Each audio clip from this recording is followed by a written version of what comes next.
Paz e bem, meus irmãos e minhas irmãs. Estamos no sábado da quarta semana do tempo comum, dia 7 de fevereiro. Hoje a família franciscana celebra Santa Coleta Virgem, da Ordem Segunda. Ela viveu de 1381 a 1447.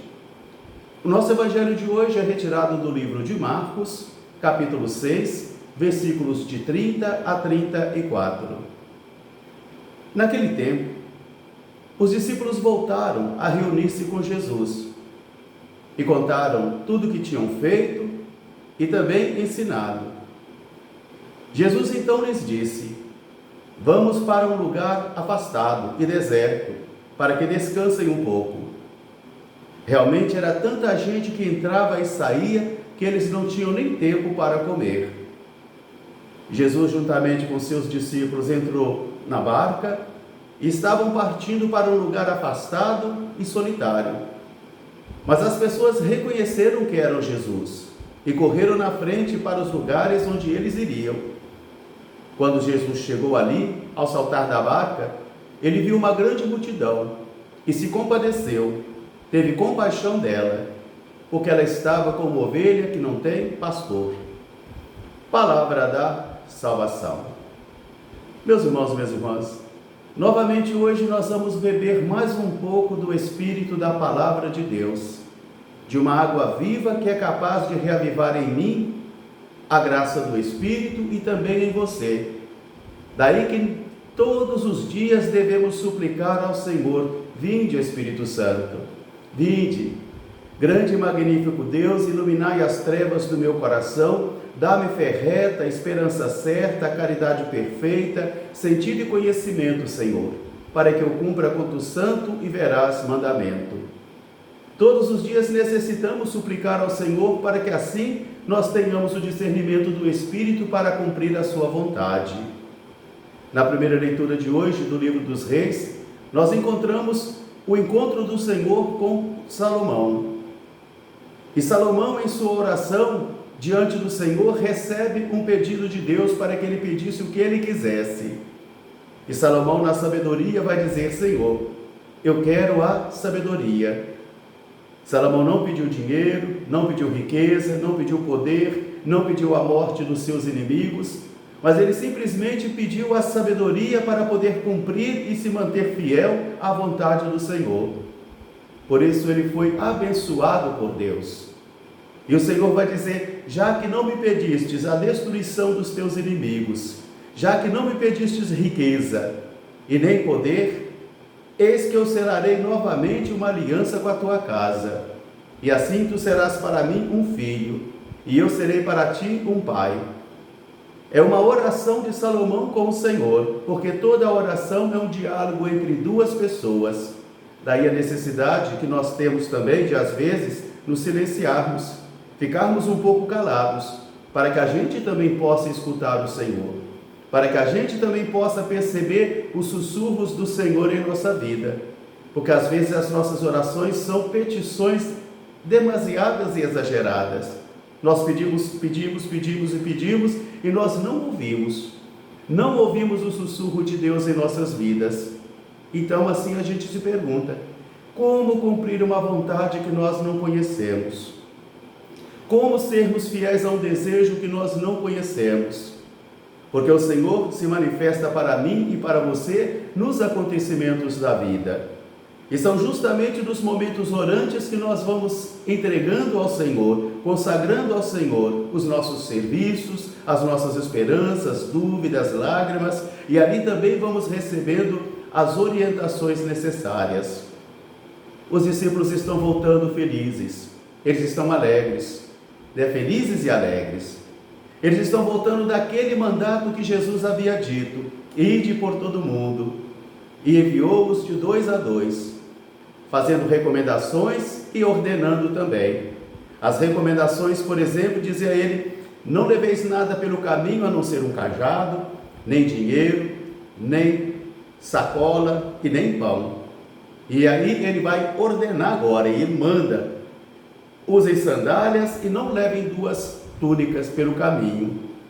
Mas vivam a gratuidade da vida evangélica, vivam a humildade da vida evangélica. E nesses tempos de tanta arrogância, de tanto orgulho, como que essa loucura do Evangelho precisa ser encarnada novamente em nossas vidas. A santa humildade do Evangelho, a santa obediência do Evangelho e o Espírito vivo do Evangelho. Por isso eles estão voltando, se reúnem novamente com Jesus e vão narrar, vão contar tudo aquilo que eles fizeram e tudo aquilo que eles ensinaram. Estar diante de Jesus é uma oração. Dizer a Jesus as coisas que nós fizemos e que nós ensinamos também é uma oração. Não é somente uma prestação de contas, mas é uma comunicação da graça de Deus que ia se comunicando, que ia se fazendo presente por meio do ministério deles. Por isso eles se reúnem com Jesus, eles partilham com Jesus tudo aquilo que eles fizeram e ensinaram, e eles voltam cansados. Por isso Jesus vai olhar para eles também com afeição, com carinho, com compaixão e vai dizer: vamos para um lugar afastado e deserto, para que vocês descansem um pouco. Depois da atividade, às vezes grande que nós temos durante o dia, como se faz necessário pararmos um pouco.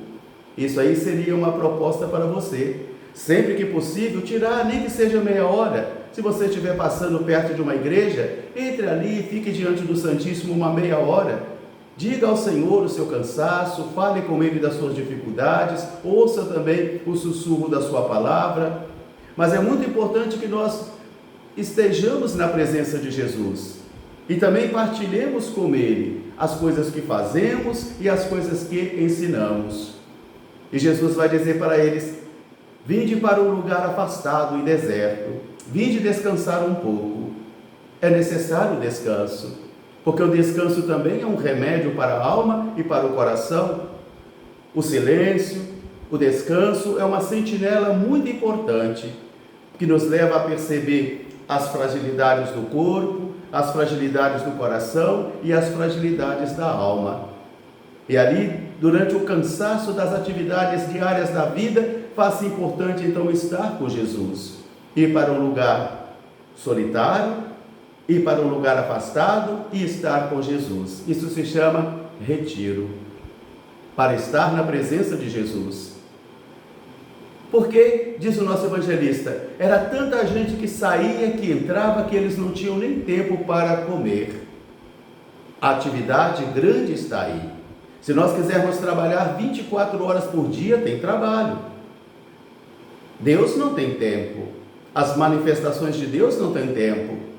Por isso, para os evangelizadores não existe 8 horas por dia, existe 24 horas por dia. Porque quando o Senhor suscita no coração de alguém, chegou a hora da pessoa e nós precisamos estar atentos. Jesus entrou no barco com seus discípulos para ir para um lugar afastado e solitário. Mas as pessoas reconheceram Jesus, reconheceram eles e correram atrás e chegaram primeiro do que eles. Diz o nosso texto, quando Jesus saltou da barca, ele viu aquela multidão, ele teve compaixão. Quando nós estamos cansados, estressados, nós ficamos muito rígidos e tratamos as pessoas com rigidez. Jesus não fez isso. Jesus não pegou um cabo de vassoura e saiu correndo atrás das pessoas e nem tratou a cada uma, falou com elas com rigidez. Não. Jesus olhou com compaixão. Ele se compadeceu. Ele olhou com compaixão. E por quê? Porque aquela multidão estava como ovelha que não tem pastor. Jesus é o nosso pastor. E às vezes nós somos esta ovelha que estamos perdidos no cansaço, desorientados na vida e necessitamos estar na presença de Jesus. Eu já me encontro na minha nova fraternidade, no convento e no santuário Nossa Senhora dos Anjos, aqui de Itambacuri, em Minas Gerais. O ninho onde eu comecei há 40 anos atrás a minha vida capuchinha também. Um grande fraterno abraço para todos, paz e bem, até amanhã se Deus quiser. Santa Coleta, rogai por nós, paz e bem.